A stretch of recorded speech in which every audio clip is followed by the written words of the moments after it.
بسم اللہ الرحمن الرحیم۔ آج ہم کلاس 6 کے سوشل اسٹڈی میں اپنا تھرڈ ٹاپک پڑھیں گے، جس کا نام ہے دا پلینٹ ارتھ، یعنی Earth the blue planet. The Earth is third planet from the sun, the only planet that has liquid water and it can sustain life as well. یعنی مطلب زمین کا سورج سے جو نمبر ہے وہ تیسرا ہے، یعنی زمین سورج سے تیسری پوزیشن پہ ہے۔ واحد سیارہ ہے جس پر پانی موجود ہے، پانی کا وجود ہے، اور اس پر زندگی جو ہے وہ ممکن ہے۔ It is also known as watery planet, اس کو پانی کا سیارہ بھی کہتے ہیں، because 70% of it surface is covered by water, کیونکہ اس کے 70% حصے پہ پانی موجود ہے۔ 100% میں سے 30% جو ہے وہ خشکی کا علاقہ ہے، اور 70% پہ جو ہے وہ پانی موجود ہے۔ It reflects about 1/3 of the sunlight it received، جو سورج کی روشنی اس پہ پڑتی ہے تو اس کا 1/3 حصہ یہ واپس جو ہے وہ منعکس کرتی ہے خلا میں، ریفلیکٹ بیک کرتی ہے اسپیس میں۔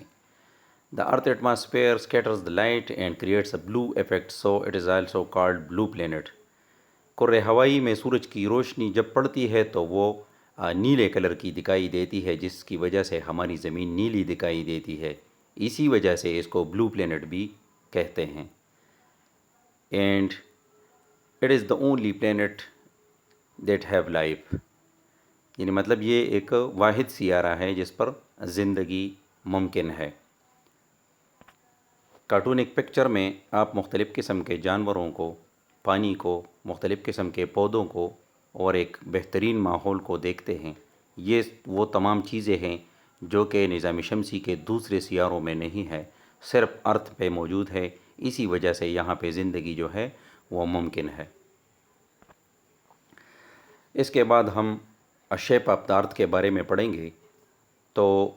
What is the shape of the Earth? تو مختلف قسم کے جو فلاسفر تھے انہوں نے اپنے آئیڈیاز پیش کیے ہیں زمین کے شکل کے بارے میں، ساخت کے بارے میں، لیکن مسلم scientist were the first to suggest that the earth is geoid، یعنی مسلمان سائنسدانوں کا سب سے پہلے یہ خیال تھا کہ زمین ایک گولے کی شکل کی ہے، اور اس کے بعد بھی مختلف قسم کے نظریات اور مشاہدات سامنے آئے، لیکن سب سے جو کنسسٹنٹ مطلب آئیڈیا جو ہے وہ نیوٹن نے پیش کی، جس نے بتایا کہ Earth is not a perfect sphere, یعنی مطلب یہ مکمل گول نہیں ہے، its shape is an oblate spheroid, یعنی مطلب اس کا شکل جو ہے وہ بیضوی شکل کی ہے۔ This just mean that it flattens at the poles, یعنی اس کا مطلب یہ ہے کہ یہ قطبین پر چپٹی ہوئی ہے، and widens out at the equator, اور ایکویٹر یعنی استوائی اس کا جو علاقہ ہے وہ ابھرا ہوا ہے، یعنی مطلب یہ ایکویٹر پہ آپ کو ابھری ہوئی دکھائی دے گی، اور قطبین پر یعنی پولز پر، نارتھ پول جو ساؤتھ پول ہے اس پہ آپ کو اس کی شکل گول دکھائی دے گی۔ Earth bulges at the equator because of the centrifugal force during rotation, یعنی مطلب جو استوائی علاقے پہ زمین کی جو شکل بیضوی شکل اختیار کر لیتا ہے، یہ اس کے مرکزی گریز قوت کی وجہ سے ہوتی ہے، کیونکہ یہ اپنے روٹیشن کے وسط میں درمیان اس کے دوران یہ مرکزی گریز یعنی مطلب یہ جو ہے مرکز سے آؤٹ کی طرف جو ہے وہ سینٹر سے آؤٹ کی طرف جو ہے یہ گردش کرتی ہے، روٹیشن کرتی ہے، اسی وجہ سے یہ اپنا بیضوی شکل برقرار رکھتی ہے۔ Earth is nearly a perfect sphere, یعنی بعض لوگوں کا خیال ہے کہ یہ بالکل گول ہے،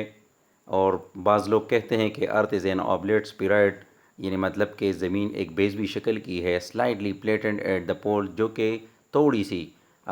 قطبین کی طرف جو ہے مطلب نارتھ اور ساؤتھ پول پہ یہ چپٹی ہوئی ہے، and bulging a little at the equator, اور استوائی علاقہ اس کا جو ہے وہ یعنی مطلب تھوڑا سا ابھرا ہوا آپ کو دکھائی دے گا، یعنی مطلب یہ مشاہدات سے بات سامنے آئی ہے کہ یہ ایکویٹر پہ جو ہے وہ ابھری ہوئی ہے اس کی شکل۔ جو آپ تصویر میں دیکھتے ہیں تو یہ تھرو پول جو ہے آپ کو یہ دکھائی دیتا ہے کہ یہ بالکل گول ہے، یعنی مطلب، اور اس کے جو سائڈز اوپر کی طرف ہے یہ تھوڑے سے چپٹی آپ کو دکھائی دے رہے ہیں اس کے سائڈز، لیکن اگر آپ اس کا مشاہدہ تھرو ایکویٹر کر لیں تو دیکھو آپ کو اس کا جو مطلب انڈے جیسی شکل ہے، بیضوی شکل ہے، اس کا آپ بخوبی جو ہے یہاں پہ مشاہدہ کر سکتے ہیں۔ آپ دیکھ سکتے ہیں کہ ایکویٹر کے تھرو جو ہے یہ بیضوی شکل کا ہے۔ سائز آف دا ارتھ اس کے بارے میں ہم پڑھیں گے کہ جیوڈیسی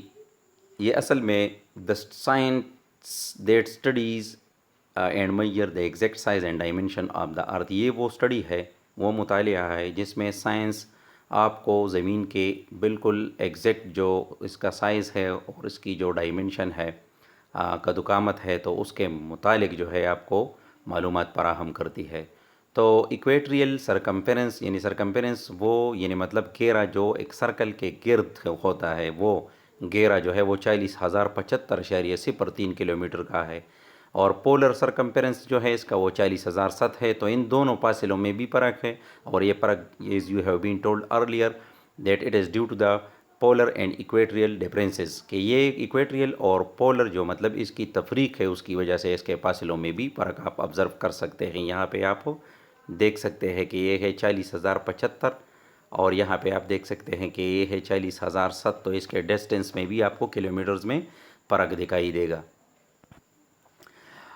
اس یعنی مطلب ظاہری بات ہے کہ جو چیز یعنی مطلب اتنی مطلب اس کا سائز اتنا بڑا ہے اور وہ بہت زیادہ یعنی مطلب اس کا ساخت بھی بڑا ہے، تو آٹومیٹیکلی اس بات کو ماننا مشکل نہیں ہوگا کہ یہ بہت زیادہ ہیوی بھی ہوگا۔ یہ جس طرح کارٹون ایک پکچر میں آپ دیکھتے ہیں کہ too much heavy to carry, یعنی مطلب یہ اٹھانے کے لیے جو ہے وہ بہت زیادہ بھاری ہے۔ تو یہ تو ایک محض تصویر ہے، لیکن ہم اس کو آسانی سے سمجھ سکتے ہیں کہ جو چیز یعنی مطلب اس کی اتنی جسامت ہے، شیپ اس کا اتنا بڑا ہے، جو اتنے رقبے پر پھیلا ہوا ہے، تو وہ بہت زیادہ بھاری بھی ہوگا۔ آج کا ہوم ورک آپ نوٹ کر لیں، آپ کا ہوم اسائنمنٹ ہو گیا، write and memorize size and shape of the Earth. ایک مرتبہ پھر سن لیجئے، write and memorize the size and shape of the Earth, یہ آپ کا ہوم ورک ہو گیا۔ آج کے لیے اتنا کافی ہے، کل نئے ٹاپک کے ساتھ حاضر ہوں گے۔ والسلام۔